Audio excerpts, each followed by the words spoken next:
ওমরে ফারুকের ইন্তেকালের ঘটনাটা শুনবেন? শুনতে চান? উনি স্বপ্নে দেখলেন একটা লাল মোরগ ওনাকে 3টা ঠোকর মেরেছে। কয়টা? মানে জুমার নামাজে, জিলহজ মাসের শেষ সপ্তাহে জুমার নামাজে বললেন যে একটা লাল মোরগ 3টা ঠোকর মেরেছে। মুগীরা ইবনে শুবা রাদিয়াল্লাহু তাআলা আনহুর দাস আবু লুলু আল মাজুসি, এই লোকটা খঞ্জর বানাতে পারত। মুগীরা রাদিয়াল্লাহু তাআলা আনহুর দাস। মুগীরা প্রতিদিন 4 দিরহাম করে চার্জ করত, যেহেতু দাস। সে এসে বিচার দিল, আমিরুল মুমিনিন, মুগীরা আমার থেকে বেশি টাকা চায়, জুলুম করে। ওমর ফারুক বললেন, তাই? তুমি কি কাজ জানো? বলে, আমি খঞ্জর বানাতে জানি। বাড়ি কই? পারস্য। আরে তুমি খঞ্জর বানাতে জানলে তো 4 দিরহাম অনেক কম, সে তো আরো বেশি টাকা নেওয়া দরকার ছিল তোমার থেকে। আবু লুলুর এই কথা পছন্দ হয় নাই। সে কয়, ওমর তুমি সবারে দয়া দেখাও আর আমার ক্ষেত্রে কঠিন নিয়ম বানাইলা, দাঁড়াও এই নিয়ম তোমারে আমি দেখাবো। এই রাগে সে বাড়িতে যে একটা খঞ্জর বানালো। কি বানালো? খঞ্জর চিনেন? ছোট্ট ছুরি। কিছুদিন আগে ওমানের সুলতান কাবুস ইন্তেকাল করেছে, জানেন আপনারা? ওনার এই কোমরের মধ্যে খঞ্জর থাকতো, ছবিতে দেখছেন? আরব শায়েখ যারা সুলতান আমির, কোমরে কি থাকে? ছোরা থাকে, খঞ্জর। সে বাসায় যে একটা খঞ্জর বানালো, যেই খঞ্জরের 2 মাথা, লাহু রাসান ওয়া মাকবাদাতুহু ফি ওয়াসাতি, আর ধরার হ্যান্ডেলটা মাঝখানে, এদিকেও ছুরি এদিকেও ছুরি, যাতে এইভাবে মারা যায়। সে ধার দিতে লাগলো আর বলল, ওমর দাঁড়াও, তোমারে আমি দেখাবো। ওমর ফারুক মসজিদে নববীর ইমাম, ফজরের নামাজের সময় এ আবু লুলু আল মাজুসি বুরনুস পরে, চাদর পরে, লুকিয়ে লুকিয়ে, সে অগ্নি উপাসক, মুমিন নয়। ওমর ফারুক অ্যাটাক করার জন্য গেলেন মসজিদে নববীতে। ওয়াকানু ইউসাল্লুনা বিগালাস, তখন ওনারা অন্ধকারে নামাজ পড়ত। নামাজের সময় যখন হলো, লুকিয়ে লুকিয়ে প্রথম কাতারে ওমর ফারুকের পিছনে মুয়াজ্জিনের পাশেই দাঁড়ালেন, হাতে খঞ্জর। ইকামত হলো, ওমর ফারুক সালাত শুরু করলেন, ফজরের সালাত। আল্লাহু আকবার। নামাজ শুরু করলেন, সূরা ফাতিহা বললেন। আরেকটা সূরা যখন পড়তে যাবেন, in the meantime Abu Lulu এই খঞ্জর নিয়ে ওমর ফারুকের বুকের মধ্যে 3টা স্টেবিং করলেন। একটা মারলেন নাভির নিচে, মারার সাথে সাথে পাকস্থলী কেটে গেল। আরেকটা মারলেন পাজরে, পাজর ছিঁড়ে গেল। 3টা মারার পরে ওমর ফারুক বললেন, কাতালানি আল কাল, এক কুকুর আমাকে মেরে ফেলেছে। পেছন থেকে এক সাহাবীকে টান মেরে সামনের দিকে নিয়ে গেলেন, তুমি নামাজের ইমামতি করাও। আর ওমর ফারুককে বাকিরা ধরাধরি করে পেছনে নিতে আরম্ভ করলেন। আর এই আত্মাই আক্রমণ যে করেছে, সে কাতারের মাঝখান দিয়ে যেতে আরম্ভ করলো আর 2 দিকে ছুরি মারতে আরম্ভ করলো। 13 জন সাহাবীর গায়ে ছুরি মেরেছে, 7 জন সাহাবা স্পট ডেথ, জায়গায় মৃত্যু। এই ভয়ঙ্কর অবস্থা দেখে এক সাহাবী বুরনুস, এক ধরনের জুব্বা আছে মাথাওয়ালা, অনেকে জ্যাকেট পরছেন না এরকম মাথাওয়ালা, লম্বা জুব্বা আছে, আরবরা শীতে পরে মাথাওয়ালা। এই মাথাওয়ালা জুব্বা বের করে এক সাহাবী জালের মতো তার দিকে উড়ায় মারল। ওই বুরনুসের মধ্যে পেঁচিয়ে আবু লুলু মাটিতে পড়ে গেল আর সুইসাইড করে ফেলল, নিজের বুকে নিজে মেরে আত্মহত্যা। যেই সাহাবীকে ইমামতির জন্য দাঁড় করালেন, উনি ছোট্ট সূরা দিয়ে, প্রথম রাকাতে সূরা আল কাউসার, দ্বিতীয় রাকাতে সূরাতুল ইখলাস দিয়ে নামাজ শেষ। ওমর ফারুক বেহুশ। ওমর ফারুক কি? বেহুশ। সবাই কান্নাকাটি করতেছে, সবাই দেখতে গেলেন, এখন হুঁশ ফিরে না। মুখের মধ্যে, মুখ খুলে রাষ্ট্রের চিকিৎসক মুখের মধ্যে দুধ দিলেন, ওই নাভি দিয়ে দুধ বের হয়ে যায়, পাকস্থলী কেটে ওখান দিয়ে দুধ বের হয়ে যাচ্ছে। তারা বললো, ওনারে বাঁচানো সম্ভব না, দেখেন হুঁশ ফিরে কিনা। হুঁশ ফিরলে ওনার পরে কে আমির হবে, উনি যেন প্যানেল ঠিক করে দিয়ে যায়। সবাই তাকিয়েছে ওমর ফারুকের চোখের দিকে। আল্লাহর মেহেরবানিতে ঘন্টা খানিক পরে উনি চোখ খুললেন। চোখ খোলার পরেই বলেন নাই, ও মা আমি মরে যাই। চোখ খোলার পরে উনি বলেন নাই, কে মারলো আমারে। চোখ খোলার পরে উনি বলেন নাই, আমার পরে নেতা কে হবে। চোখ খোলার পরে সর্বপ্রথম কথাটি ছিল, আসল্লান নাস, আমার নেতৃত্বে যে ফজরের নামাজটা শুরু হয়েছিল, এটাকে ঠিক মতো তোরা পড়েছিলি? আমার নেতৃত্বে যে ফজরের জামাত শুরু হয়েছিল, সেটা ঠিকঠাক মতো সমাপ্ত হয়েছিল কিনা আগে বল। আসল্লান নাস, নামাজটা হয়েছে কিনা বল। সুবহানাল্লাহ কইতে পারলেন না? This is Omar, hour super hero. নেতা অনেকগুলো লাগে না, এরকম নেতা একটাই যথেষ্ট, যে গোটা বিশ্বকে কাঁপায় দিতে পারে। চিল্লায় বলো ঠিক কিনা? আমরা চাই আমাদের ছেলেগুলো ওমর ফারুকের মতো বড় হোক। আমরা চাই আমাদের ছেলে মেয়েগুলো খাব্বাব, খুবাইব, সাইয়েদনা আলী, উসমান, আবু বকর রাদিয়াল্লাহু তাআলা আনহুর অনুসরণে বড় হোক, ঠিক কিনা? আমরা একটা ওমর চাই যিনি আমাদেরকে সালাতের শিক্ষা দিয়ে গিয়েছেন, ইন্তেকালের আগে বলেছেন সাল্লান নাস, এজন্য আমরা যেন নামাজ কখনো নষ্ট না করি। আল্লাহর জমিনে দিন বাস্তবায়ন আসাদ্দুহুম ফি আমরিল্লাহি ওমর রাদিয়াল্লাহু তাআলা আনহুর মতো এত কঠোর কেউ ছিলেন না। তাই দিন বাস্তবায়নে আমরা যেন কাউরে ছাড় না দেই। সবার আগে আল্লাহর দিন, সবার আগে আল্লাহর কোরআন, সবার আগে আমার ইসলাম, ঠিক কিনা? আজকে আমরা সাইয়েদনা ওমরে ফারুকের বায়োগ্রাফি সম্পর্কে জানবো। ওমরে ফারুক রাদিয়াল্লাহু তাআলা আনহু, the superhero of this উম্মাহ, এই উম্মার সুপার হিরো যিনি, ঠিক কিনা? ওনার মুখের আগে লাঠি চলতো বেশি। সুবহানাল্লাহ পড়বেন না? মাঝে মাঝে লাঠি চালানোরও দরকার আছে না নাই? সাইয়েদনা ওমরে ফারুক আমাদের জন্য অনুপ্রেরণা। He is the real superhero of Muslim উম্মাহ। তিনি এই উম্মার রিয়েল সুপার হিরো। এজন্য ওনার জীবনী থেকে আমরা কিছু শিক্ষা নেওয়ার চেষ্টা করব ইনশাআল্লাহ। পড়েন সাইয়েদনা ওমরে ফারুক কিভাবে ইসলাম ধর্ম গ্রহণ করলেন, কিভাবে বিশ্বনবীর প্রাণের কলিজার টুকরা হলেন, এটা দিয়ে আমরা শুরু করি। আল্লাহ তাআলা সাইয়েদনা ওমরে ফারুকের হৃদয়ের মধ্যে 3টা ধাক্কা মেরেছেন, ঈমানের ধাক্কা। আওয়াজ করে বলতে হবে কয়টা? জোরে বলেন তো কয়টা? 3টা ঈমানি ধাক্কা। এক হচ্ছে বিশ্বনবীর দোয়ার ধাক্কা, একই দোয়ার ধাক্কা। 2 হচ্ছে সূরা হাক্কা দিয়ে দিয়েছেন আল্লাহ এক ধাক্কা, সুবহানাল্লাহ পড়বেন না? 3 হচ্ছে সূরাতুত তাহা দিয়ে আল্লাহ দিয়েছেন আরেকটা ধাক্কা। এই 3টা ঈমানি ধাক্কা যখন সাইয়েদনা ওমরে ফারুকের হৃদয়ে লাগলো, উনি পড়তে আরম্ভ করেছেন আশহাদু আল্লা ইলাহা ইল্লাল্লাহ ওয়া আশহাদু আন্না মুহাম্মাদান আবদুহু ওয়া রাসূলুহু। চিল্লায়ে পড়েন আল্লাহু আকবার। বিশ্বনবী মক্কায় বসে বসে তাহাজ্জুদের সালাত পড়ে আল্লাহর কাছে দোয়া করলেন, আল্লাহুম্মা আইজ্জাল ইসলাম বিআহাব্বির রাজুলাইনি ইলাইক। ও আল্লাহ, 2 জন লোকের নাম বলবো, 2 জনের দরকার নেই, এই 2 জনের একজনকে আপনি ইসলামের সুশীতল ছায়া তোলে এনে ইসলামকে বিজয় দান করে দেন। মুহূর্তের মধ্যে দোয়াটা কবুল করে নিয়েছে কে? বিশ্বনবী বললেন, আল্লাহ 2 জনের নাম বলবো আজকের দোয়ায়। আবি জাহাল ইবনে হিশাম, হয়তো হিশামের বেটা আবু জাহেলকে আপনি ইসলামের ভিতরে নিয়ে আসেন, কিংবা ওমর ইবনুল খাত্তাব, খাত্তাবের বেটা ওমরকে আপনি ইসলামের ছায়া তুলে নিয়ে আসেন। ওমরে ফারুকের জন্য দোয়াটা কবুল করে নিয়েছে কে? মক্কার যে অবস্থা, আল্লাহর হাবিব সাল্লাল্লাহু আলাইহি ওয়াসাল্লাম বুঝলেন মক্কার এই 2 জনের একজন যদি আমার সাথে না থাকে তাহলে মক্কায় দাওয়াতি কাজ চালিয়ে যাওয়া যাবে। আল্লাহর বললেন, আল্লাহ বেশি চাই না, এই 2 জনের একজন, হয় আবু জাহেল নয় ওমর, হয় আবু জাহেল নয় ওমর। বিশ্বনবী যখন দোয়া করলেন, এই দোয়ার একটা ঈমানি ধাক্কা, নূরানি ধাক্কা সাইয়েদনা ওমরে ফারুকের হৃদয়কে স্পর্শ করে ফেলল। দোয়া ইজ লাইক এ মিসাইল। এই যে আমরা দোয়া করি, এটা মিসাইলের মতো। যুদ্ধে মিসাইল হামলা করে না? মিসাইল হামলা করার পরে এই মিসাইল লক্ষ্য বস্তুতে যে ভেদ করে, ঠিক কিনা? তেমনি দোয়ার মতো যদি আপনি দোয়া করতে পারেন, আপনি যেই জন্য দোয়া করেছেন ঠিক ওই জায়গায় যে আপনার দোয়া স্পর্শ করে। সুবহানাল্লাহ পড়বেন না? বিশ্বনবীর দোয়ার মাধ্যমে প্রথমে সাইয়েদনা ওমরে ফারুকের হৃদয়ে এক ধাক্কা লাগলো। 2 নম্বরে রব্বুল আলামিন সূরাতুল হাক্কা দিয়ে ওমরে ফারুকের হৃদয়ের মধ্যে দিলেন এক ধাক্কা। পড়েন আল্লাহু আকবার। কোরআনের ভেতরে সূরাতুল হাক্কা নামে একটা সূরা আছে না নাই? আল হাক্কাতু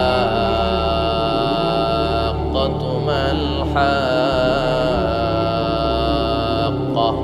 ওয়া মা আদরাকা মাল হাক্কা। পড়েন আল্লাহু আকবার। বিশ্বনবী যখন দোয়া করলেন, ওই দোয়া যখন সাইয়েদনা ওমরে ফারুকের হৃদয়ে স্পর্শ করলো, সাইয়েদনা ওমরে ফারুক সব সময় বিশ্বনবীরে ফলো করতে আরম্ভ করলেন। বিশ্বনবী ডানে গেলে লুকিয়ে লুকিয়ে ওমর ফারুক ডানে যায়, বিশ্বনবী বায়ে গেলে লুকিয়ে লুকিয়ে ওমরে ফারুক বায়ে যায়। বিশ্বনবী একবার মসজিদুল হারামে যে নামাজ পড়তে শুরু করলেন, ওমরে ফারুক তখন বিশ্বনবীর পিছু পিছু ছদ্মবেশে পেছন থেকে যে বিশ্বনবী কিভাবে নামাজ পড়ে দেখতে শুরু করলেন।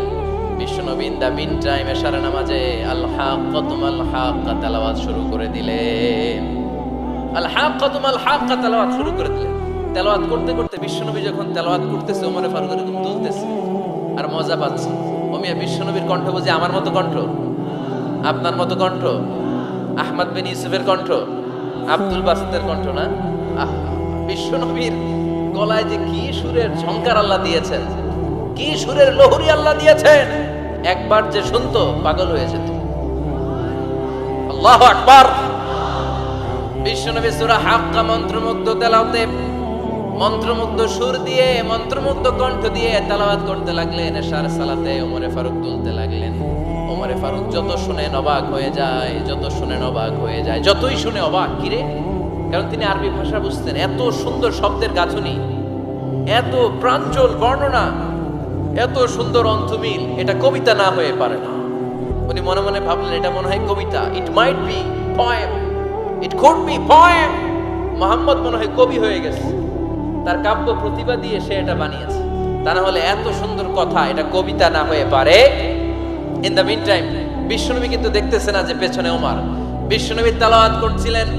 ইন দ্য মিন টাইম বিশ্বনবী পড়ছিলেন ওমা হুয়া বিকাউলি শাইরিন কলিলাম মা তুমিনুন। এই আয়াতের অর্থ হলো এটা কোনো কবির কথা নয়, খুব অল্প সংখ্যক লোকই তোমরা ঈমান আনো। সুবহানাল্লাহ পড়েন। এটাকে বলে কোইন্সিডেন্ট। কোইন্সিডেন্ট হুট করে অনেক সময় মিলে যায়, যায় কি যায় না? আপনি একজনের কথা ভাবতেছেন, বাজারে গেলেন, বাজারে যেই দেখেন ওই লোকটা দাঁড়ায় আছে, এরকম হয় কি হয় না? কোইন্সিডেন্ট। ওমরে ফারুক মনে মনে যেটা ভাবতেছে ওই কথা দিয়ে বিশ্বনবী তেলাওয়াত করতেছে। আল্লাহু আকবার। বিশ্বনবী যে আয়াত তেলাওয়াত করছিলেন, আয়াতের অর্থ হলো এটা কোনো কবির বানানো কবিতা না, খুব অল্প সংখ্যক লোকই তোমরা ঈমান আনো। ওমরে ফারুক আটকে উঠলেন, থমকে দাঁড়ালেন। ঘটনা কি? আমি মনে মনে ভাবলাম কি এত সুন্দর কথা, এটা তো মানুষের কথা হতে পারে না, এটা নিশ্চয়ই কবিতা, কবির কথা। কিন্তু মুহাম্মদ এখন আবার পড়তেছে ওমা হুয়া বিকাউলি শাইর, এটা কোনো শায়েরের, কবির কথা নয়। কলিলাম মা তুমিনুন, অল্পই তোমরা ঈমান আনো। তার মানে আমার মনে যা চলে মুহাম্মদ এটা টের পায়। মুহাম্মদ গণক। নাউজুবিল্লাহ পড়বেন না? মুহাম্মদ অনেক বড় মাপের একজন গণক।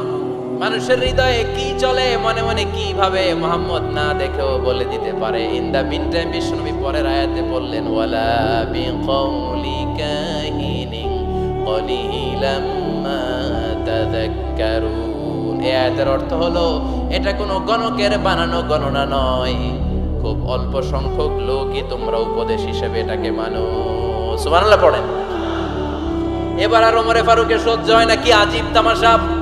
প্রথমে মনে করলাম কবিতা, মোহাম্মদ কয় কবি না, সে কবি না, এটা কবিতা না। তারপর ভাবলাম সে গণক, সে আয়াত পরে পরে বলে দিল এটা গণনা নয়, তাহলে এটা কি? এটা কি কবিতাও না, গণনাও না, তাহলে এটা কি?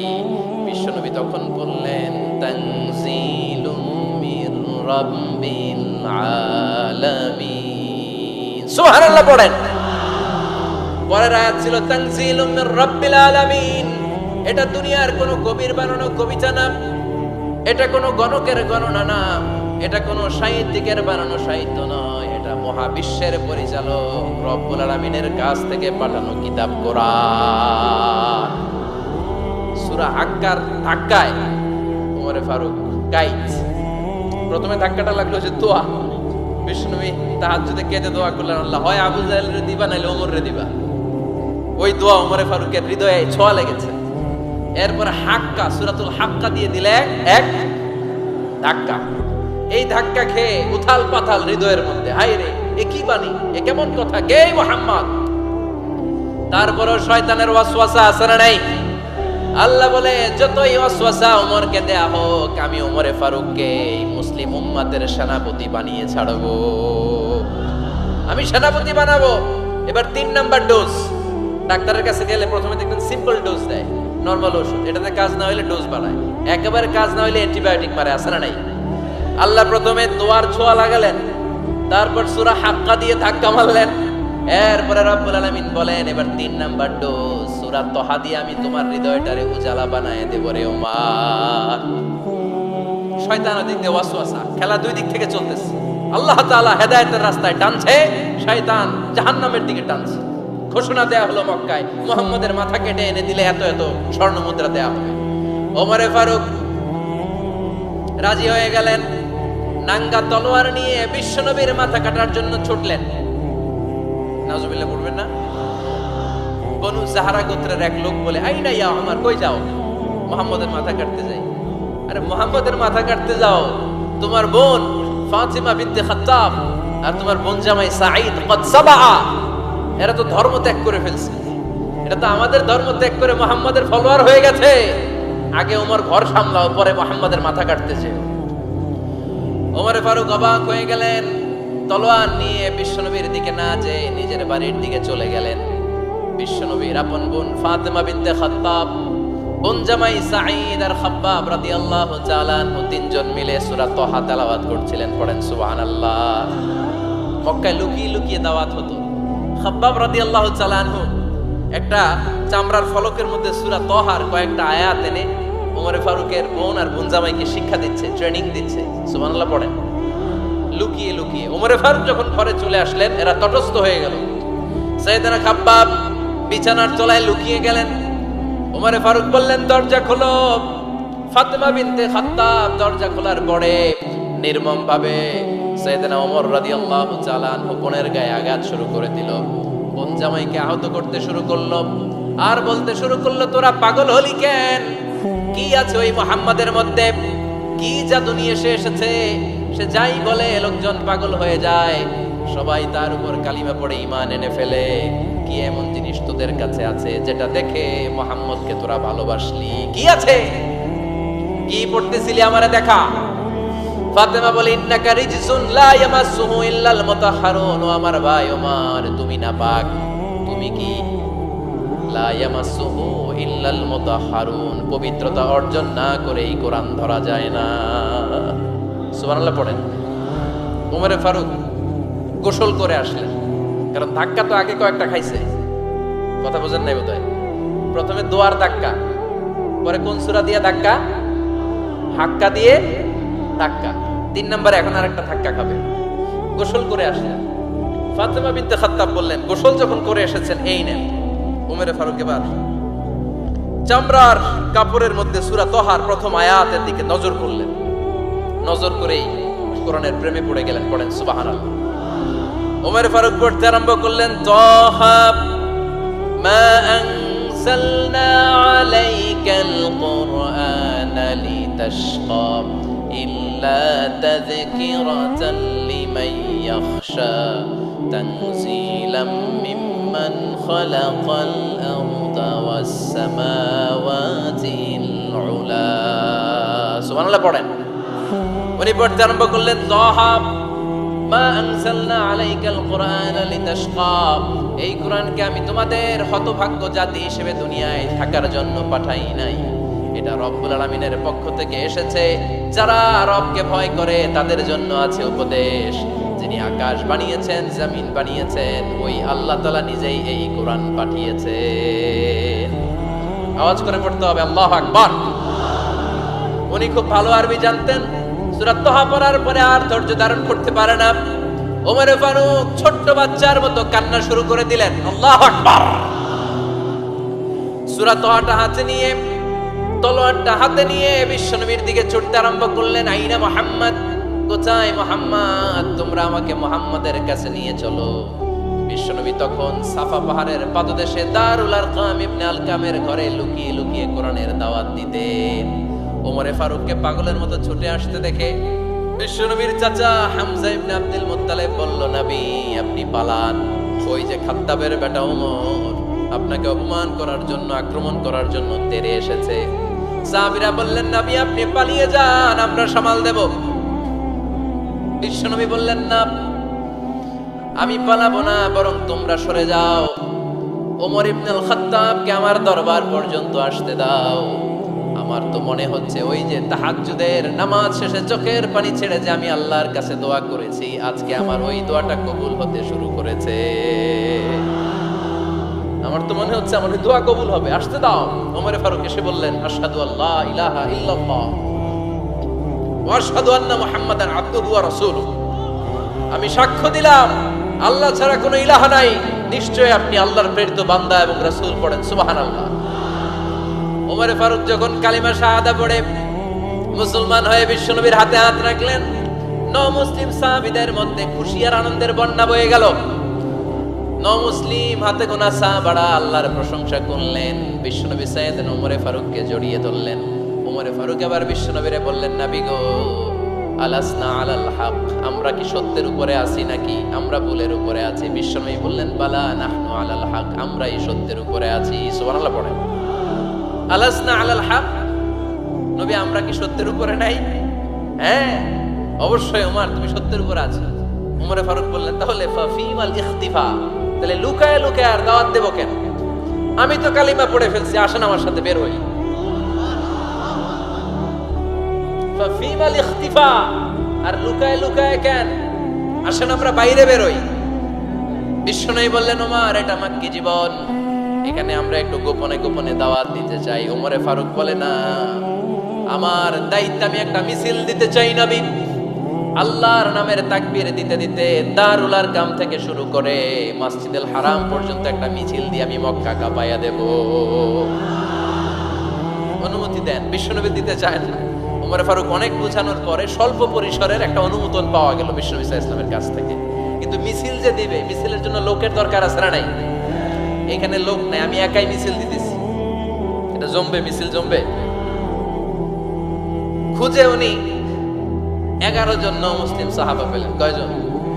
ওমরে ফারুক বললেন, 11 জনই সই। এই 11 জন নিয়ে আমি আল্লাহর নামের তাকবীর দিব। 2 লাইন করলেন। কয় লাইন? 2 লাইন। পেছনে 6 জন, আর এই লাইনের নেতা বানালেন বিশ্বনবীর চাচা হামজাকে রাদিয়াল্লাহু তাআলা আনহু।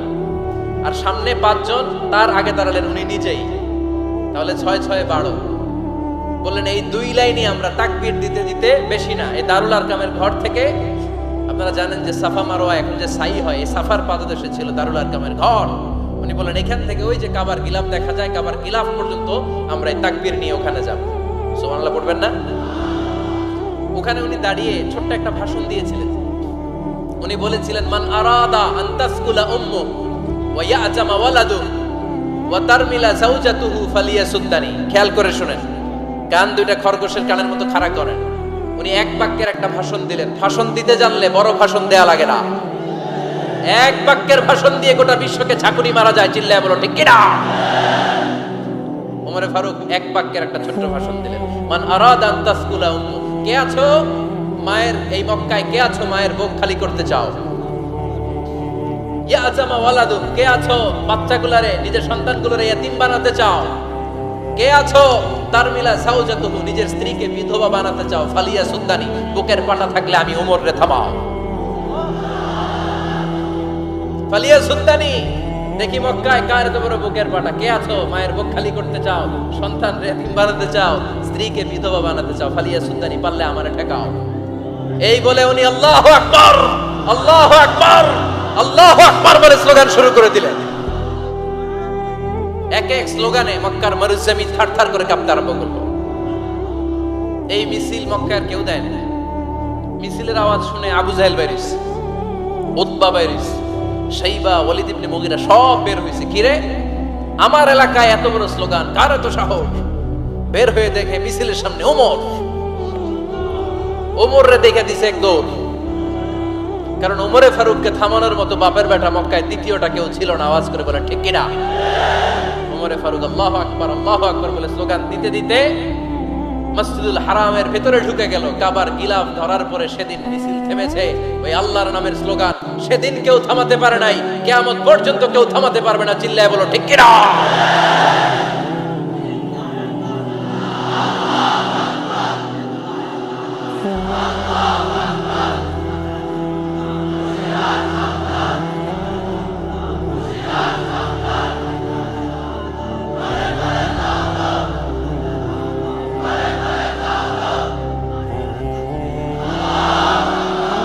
ওইরকম একটা ওমরের দরকার, আমাদের বেশি চাই না। জোরে বলেন ঠিক কিনা?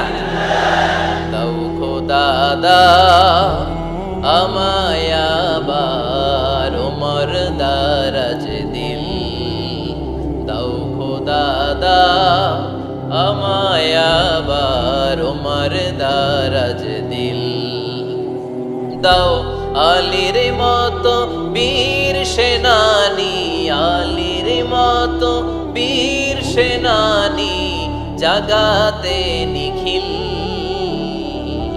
দাও খোদা দাও আমায় আবার ওমর দারাজ দিল। সুবহানাল্লাহ পড়েন। একটা ওমর লাগবে, চিল্লায় বলেন কয়টা? ওই ওমরের অপেক্ষায় বাংলাদেশ সহ গোটা মুসলিম উম্মাহ, ঠিক কি না? একটা ওমরই যথেষ্ট। আমাদের সেন্ট্রাল লিডারশিপ নাই তো, আমাদেরকে এদিকে লাথি মারলে আমরা ওইদিকে যাই, ওদিক থেকে গুতা মারলে আমরা এদিকে যাই। আমাদের রিপ্রেজেন্টেটিভ, আমাদের প্রতিনিধিত্ব করার মতো কোনো কেন্দ্রীয় লিডারশিপ নেতৃবৃন্দ গোটা বিশ্বে নাই, ঠিক কি না?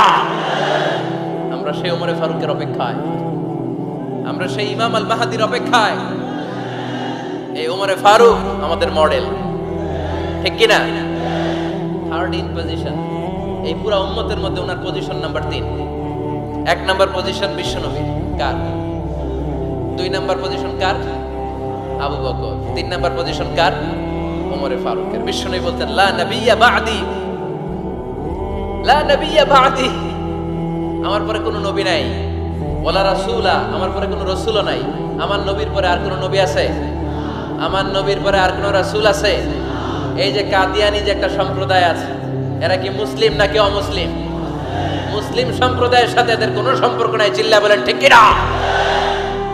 এরা যদি মুসলমান হতে চায়, আমার নবী দ্য লাস্ট মেসেঞ্জার বিশ্বনবীকে খাতামুন নবী হিসেবে সংবাদ সম্মেলন করে গোটা বিশ্বকে জানাই দিতে হবে, তারপরে তাদেরকে আমরা মুসলিম হিসেবে স্বীকৃতি দিব, চিল্লায় বলেন ঠিক কি না?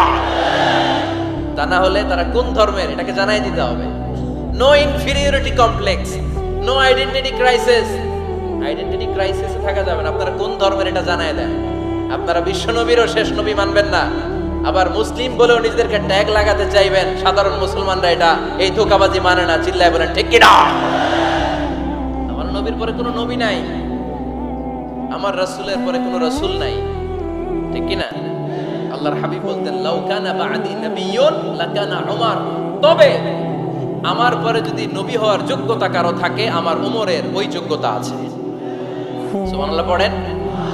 প্রভু তুমি বলেছো রাসূল দেবে না, বলনি দেবে না ওমর, বলনি দেবে না হামজা তারি, খালিদ বিজয় সমর। প্রভু তুমি বলেছো রাসূল দেবে না, বলনি দেবে না ওমর, বলনি দেবে না হামজা তারি, খালিদ বিজয় সমর। প্রভু তুমি বলেছো রাসূল দেবে না।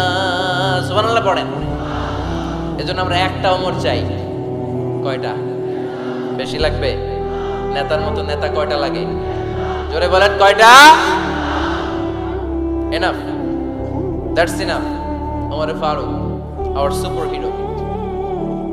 ওনার সাথে বিশ্বনবী সাল্লাল্লাহু আলাইহি ওয়াসাল্লামের মুসাহারার সম্পর্ক ছিল। ওমরে ফারুক যে বিশ্বনবীর শ্বশুর, এটা অনেকে জানেই না। ওমরে ফারুক রাদিয়াল্লাহু তাআলা আনহু বিশ্বনবীর শ্বশুর ছিলেন, এটা আজকে নতুন শুনছেন। কে কে হাত তোলেন? দেখছেন হুজুর? সঠিক বলছি না আমি? অনেকে আমরা জানি না। মাশাআল্লাহ, জানতে লজ্জা নাই, শিখতে লজ্জা নাই। লজ্জা হচ্ছে অজ্ঞতায় আর মূর্খতায়, ঠিক কি না? আমরা শিখতে রাজি আছি।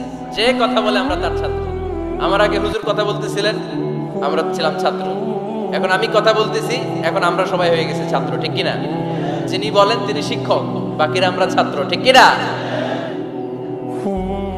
4 খলিফার 2 খলিফা, ইসলামের 4 খলিফার 2 খলিফা বিশ্বনবীর মেয়ের জামাই, আর বাকি 2 খলিফা বিশ্বনবীর শ্বশুর। সুবহানাল্লাহ পড়েন। সাইয়েদনা আলী রাদিয়াল্লাহু তাআলা আনহু, সাইয়েদনা উসমান যুন নূরাইন বিশ্বনবীর মেয়ের জামাই। উসমান রাদিয়াল্লাহু তাআলা আনহুর কাছে বিশ্বনবী 2 মেয়েকে বিয়ে দিয়েছিলেন। একজন মারা যাওয়ার পরে আরেকজন। বিশ্বনবী বলেছেন এরপরে আরেকটা থাকলে ওইটারও বিয়ে দিতাম। সুবহানাল্লাহ পড়বেন না? 2 জন ছিল মেয়ের জামাই আর 2 জন ছিল শ্বশুর। সাইয়েদনা আবু বকর শ্বশুর, বিশ্বনবীর স্ত্রী আম্মাজান আয়েশা রাদিয়াল্লাহু তাআলা আনহার বাবা। বিশ্বনবীর স্ত্রী আম্মাজান হাফসা রাদিয়াল্লাহু তাআলা আনহার বাবা ছিল সাইয়েদনা ওমরে ফারুক। চিল্লায় পড়েন আল্লাহু আকবার।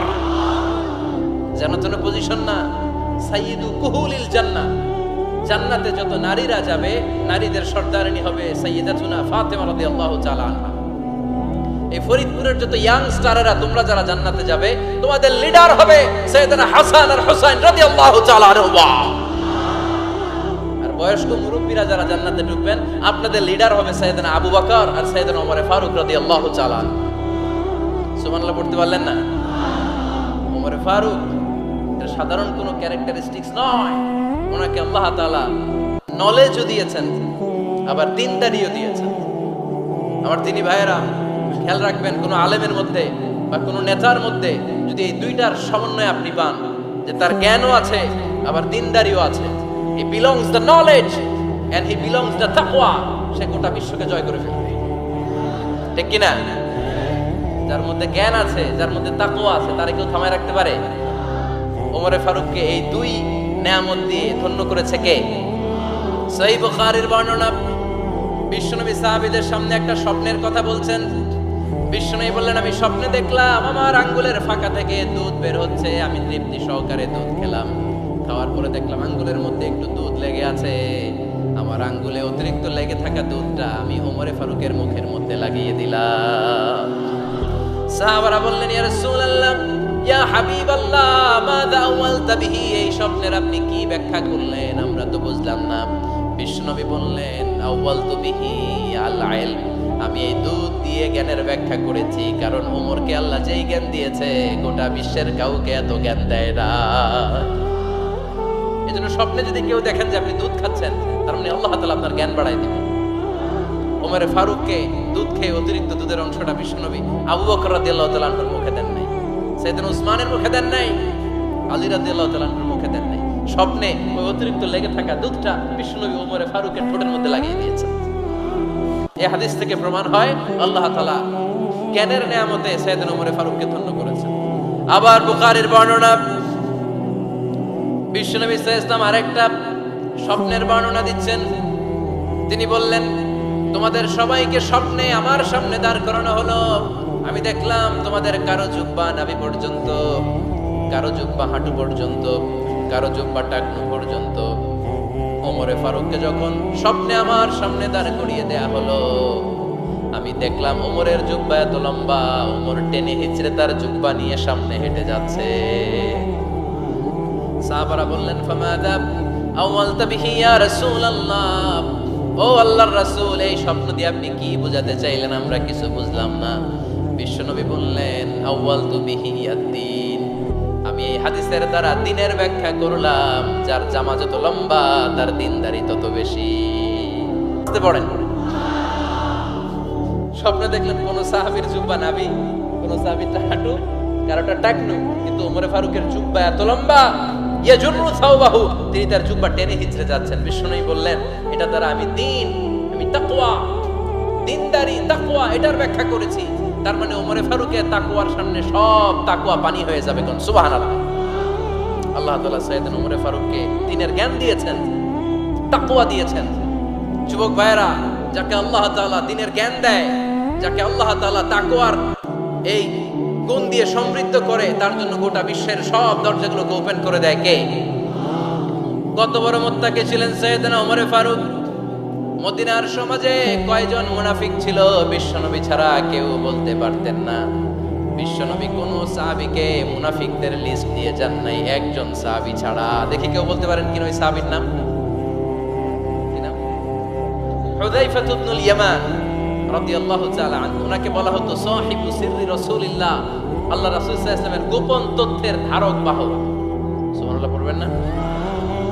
বিশ্বনবী ইন্তেকালের আগে মদিনার সমাজে মোট কয়জন মুনাফিক আছে, এই তথ্য আবু বকরকে বলেন নাই, ওমর রাদিয়াল্লাহু তাআলা আনহুকে বলেন নাই, উসমান রাদিয়াল্লাহু তাআলা আনহু, আলী রাদিয়াল্লাহু তাআলা আনহু, আশারাতুল মুবাশশিরিন বিল জান্নাহ কোন সাহাবীকে বলেন নাই। শুধুমাত্র কেবলমাত্র একমাত্র হুযায়ফা ইবনুল ইয়ামান রাদিয়াল্লাহু তাআলা আনহুর কাছে মুনাফিকদের লিস্টে বিশ্বনবী দিয়ে গিয়েছে। সুবহানাল্লাহ পড়েন। মদিনায় কারা কারা মুনাফিক কেউ জানতো না, হুযায়ফা ছাড়া। কে ছাড়া? নামটা আজকে মুখস্থ করেন, যাতে অন্য কোনো ওয়াজে কেউ জিজ্ঞেস করলে বলতে পারেন। মুনাফিকদের লিস্ট যে সাহাবীর কাছে বিশ্বনবী দিয়ে গিয়েছিলেন, সাহাবীর নাম কি? নাম? নামটা কেমন লাগে? ভালো লাগে? অনেকে আমারে জিজ্ঞেস করে, হুজুর আমার ছেলে হবে আগামী মাসে, একটা নাম দেন। নাম দিয়ে দিলাম হুযায়ফা। যাদের হবে ছেলে, এলাকায় যাদের নেক্সট কয়েক মাসে ছেলে হবে, খালি হুযায়ফা চলবে। কি চলবে? ভাল লাগে? নামটা ভাল লাগে? রাইখেন, অনেক সুন্দর নাম। উনি জানতেন মুনাফিক কারা। দেখেন ওমরে ফারুকের তাকওয়ার লেভেলটা কত হাই। ওমরে ফারুক একদিন হুযায়ফা রাদিয়াল্লাহু তাআলা আনহুর কাছে গেলেন, যে বললেন, হুযায়ফা, বিশ্বনবী ইন্তেকালের আগে মুনাফিকদের নামের লিস্টটা কারো কাছে দেয় নাই, আমার জানা নাই, সাইয়েদনা আবু বকরের জানা নাই, কোন সাহাবীর জানা নাই, তুমি ছাড়া। আমি তোমার কাছে জানতে চাই, আমি ওমরের নামটা ওই মুনাফিকদের খাতায় আছে কিনা আমার একটু বলো। আমার ওমরের নামটা ওই মুনাফিকদের লিস্টিতে একটু আছে কিনা, নামটা একটু বলো। যদি থাকে আমি ভালো হয়ে যাব, আমি নেফাকি দূর করে পাক্কা মুমিন হতে চাই। আমার নাম যদি মুনাফিকের লিস্টে থাকে আমি তো শেষ। হুযায়ফা চোখের পানি ছেড়ে দিয়ে বলে, আমিরুল মুমিনিন, কেমন প্রশ্ন করলেন আপনি? আপনি বিশ্বনবীর শ্বশুর, এই উম্মতে আপনার পজিশন 3 নাম্বার। আপনারে মুনাফিকরা ভয় পায়, শয়তান আপনারে ভয় পায়। আপনি জান্নাতে সব বয়স্ক লোকদেরকে নিয়ে জান্নাতের মধ্যে আগে আগে ঢুকবেন, কেমন করে মুনাফিকদের কাতারে আপনার নাম থাকতে পারে? ওমর সুবহানাল্লাহ পড়ে। কি বিনয়ী, কি তাকওয়া! হুযায়ফাকে যে ধরতেন, হুযায়ফা একটু বলো না আমার নামটা মুনাফিকদের লিস্টিতে আছে কিনা। ওমরে ফারুকের যদি এই টেনশন থাকে যে আমি মুনাফিক হয়ে গেলাম কিনা, আমাদের এই টেনশন থাকার দরকার আছে না নাই? হ্যাঁ, যেন সব সময় আল্লাহর কাছে দোয়া করতে হবে, আল্লাহ তুমি নেফাকি থেকে আমাদেরকে বাঁচাও। আরো জোরে পড়েন আমিন। আপনারা ওঠা বসা শুরু করলেন কেন? অনেক রাত হয়ে গেছে তাই? হ্যাঁ, শেষ করে দেই তাহলে না? যে অনেকের কষ্ট হচ্ছে মনে হচ্ছে। হ্যাঁ, এক নম্বরে যাচ্ছে এটা সব মুখস্থ দেখি। হ্যাঁ, 1 নাম্বার, 2 নাম্বার, 3 নাম্বার। 1 নাম্বার হইল পেশাবখানা, 2 নাম্বার পায়খানা, 3 নাম্বার নাকি এইটা।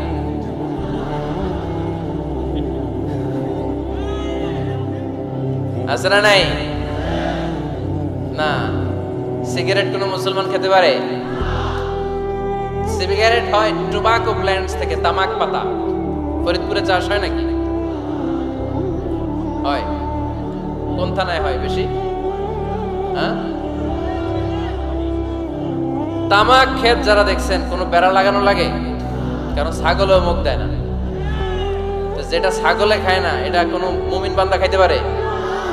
তা খান কেন এগুলো, পচা জিনিস? হ্যাঁ, এই পৃথিবীতে বিড়ি আর সিগারেটই একমাত্র খানা যেটা টয়লেটে ঢুকে খাওয়া যায়, তাই না? পৃথিবীতে সিগারেট আর বিড়ি একমাত্র খাবার। রাগ করবেন না, যারা খান রাগ করেন না। আবার একটু কমন সেন্সটা কাজে লাগানোর জন্য, চিন্তার জন্য বলতেছি। এটাই পৃথিবীর একমাত্র খাবার যেই খাবারের গায়ে এই খাবারের বদনাম লেখা থাকে, স্মোকিং কজেস ক্যান্সার। ধূমপান কর্কট রোগের কারণ, ধূমপান স্বাস্থ্যের পক্ষে ক্ষতিকারক লেখা থাকে না?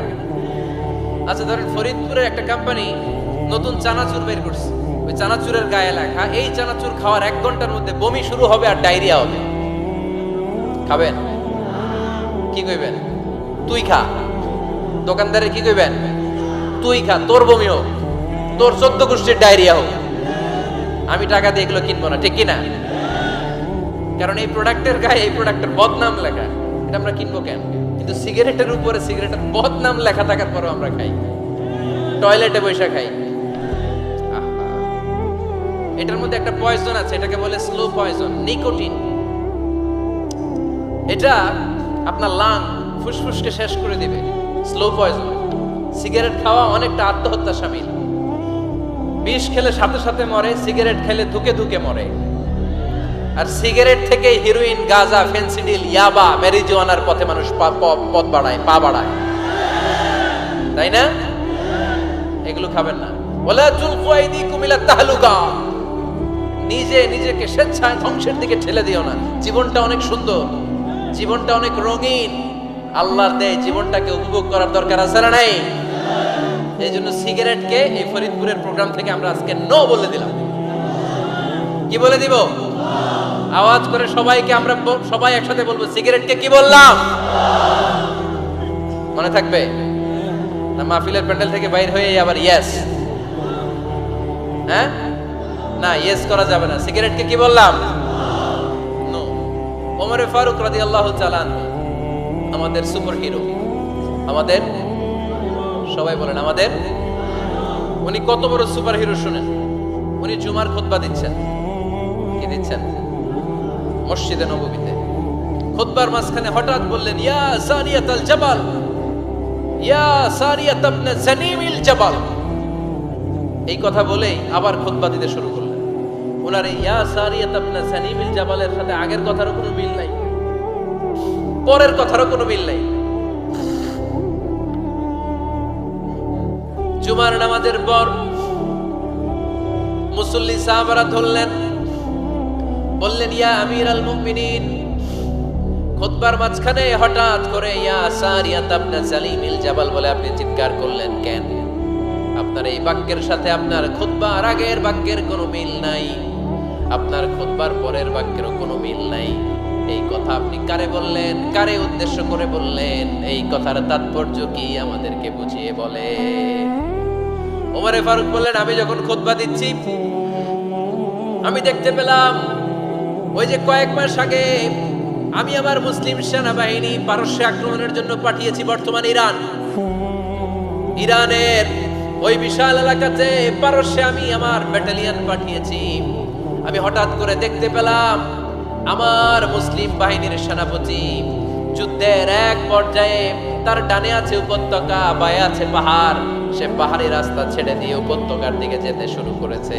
আমি দেখতে পেলাম আমার মুসলিম বাহিনী যদি উপত্যকার দিকে ছুটে বেড়ায়, কাফির মুশরিকরা আমার মুসলিম বাহিনীকে কচুকাটা করে ফেলবে। তাই আমি এখান থেকে তাদেরকে কমান্ড দিয়ে বলেছি, ইয়া সারিয়াতাল জাবাল, উপত্যকার দিকে নয় পাহাড়ের দিকে যাও, তাহলেই তোমাদের বিজয় নিশ্চিত হয়ে যাবে। উপত্যকার দিকে যেও না, ইলাল জাবাল, ইলা সারিয়াতিল জাবাল, পাহাড়ের দিকে ছোট। সাহাবারা অবাক, ঘটনা কি? উনি বসে আছেন মদিনায় মসজিদে নববীর মিম্বারে দাঁড়িয়ে, উনি যদি ইয়া সারিয়াতাল জাবাল বলে, এটা কি ইরানে যাবে নাকি? ও মিয়া, তখনকার সময়ে বর্তমানের মতো মোবাইল ছিল নাকি, ইন্টারনেট ছিল নাকি, কিছু ছিল? খালি মুখে আমি যদি বলি ইয়া সারিয়াতাল জাবাল, এটা ইরানে যাবে, ইন্ডিয়ায় যাবে, ঢাকায় তো যাবে না, ফরিদপুর শহরেই তো বসবে না, ঠিক কিনা? কিন্তু এটা আমিরুল মুমিনিন বিশ্বাসী সাহাবারা বিশ্বাস করে নিল। কিছু মুনাফিক ছিল, এরা কয় না ঝামেলাস, এটা তো সম্ভব না। এক কাজ করি, এই সেনাপতি যখন বিজয়ী বেশে মদিনায় ফিরে আসবে আর আমরা ধরব। এরা দিন গুনতে লাগলো, এই সেনাপতি মুসলিম বাহিনী নিয়ে পারস্য জয় করে কবে ফিরে আসবে। এই মুনাফিকের দলগুলো কখনো সেনাবাহিনীকে অভ্যর্থনা জানাতে যেত না, কিন্তু এইবার সবার আগে মদিনার উপকণ্ঠে যে সেনাপতিদেরকে অভ্যর্থনা জানানোর জন্য ফুল নিয়ে রেডি, ফুল নিয়ে দাঁড়ায় সেনাপতি ঢুকার সাথে সাথে ধরছে, এই সেনাপতি কোত্থেকে আসছে? কই পারস্য জয় করে আসছে। কই এমন এমন দিন, জুমার দিন দুপুর বেলা যুদ্ধের মাঝখানে আমিরুল মুমিনিনের কণ্ঠের কোন কথাবার্তা শুনছো নাকি? সেনাপতি অবাক, কই তোমরা জানলা কেমনে? শুনছি তো। সুবহানাল্লাহ পড়বেন না? আমরা যুদ্ধে একটা ভয়ঙ্কর অবস্থার মধ্যে ছিলাম, পেছন থেকে শত্রু আমাদেরকে আক্রমণ করতে শুরু করে দিল। ডানে যাব না বায়ে যাব, সামনে যাব নাকি পেছনে যাব, রাস্তা খুঁজে পাচ্ছি না। ডান দিকে ছিল আমাদের উপত্যকার রাস্তা, বাঁ দিকে ছিল পাহাড়ি পথ। আমরা সোজা পথ হবে মনে করে উপত্যকার দিকে ছুটতে আরম্ভ করলাম। হঠাৎ করে আমিরুল মুমিনিনের কণ্ঠ বজ্র কণ্ঠে আমার কানের মধ্যে ভেসে আসলো। আমার মনে হলো আমিরুল মুমিনিন কেমন যেন আমাকে কমান্ড দিচ্ছেন আর বলছেন, ইয়া সারিয়াতাল জাবাল, ডান দিকে উপত্যকার পথে নয়, তাড়াতাড়ি পাহাড়ের দিকে সৈন্য বাহিনী নিয়ে উঠে যাও। পাহাড়ের দিকে, ডানে না। This is wrong track and this is the right track. ওই দিন যদি ওমরে ফারুকের ওই গাইডলাইন, আমিরুল মুমিনিনের কমান্ড যদি আমি না শুনতাম, আজকে বিজয়ের বেশে ফিরতেও পারতাম না, আমাদের চেহারাও তোমরা দেখতে পেতে না। ওমরে ফারুকের ওই কমান্ড, ওই গাইডলাইন অদৃশ্য থেকে শোনার কারণে এই পারস্যের মধ্যে আমাদেরকে সেই যুদ্ধে বিজয় দান করেছে কে?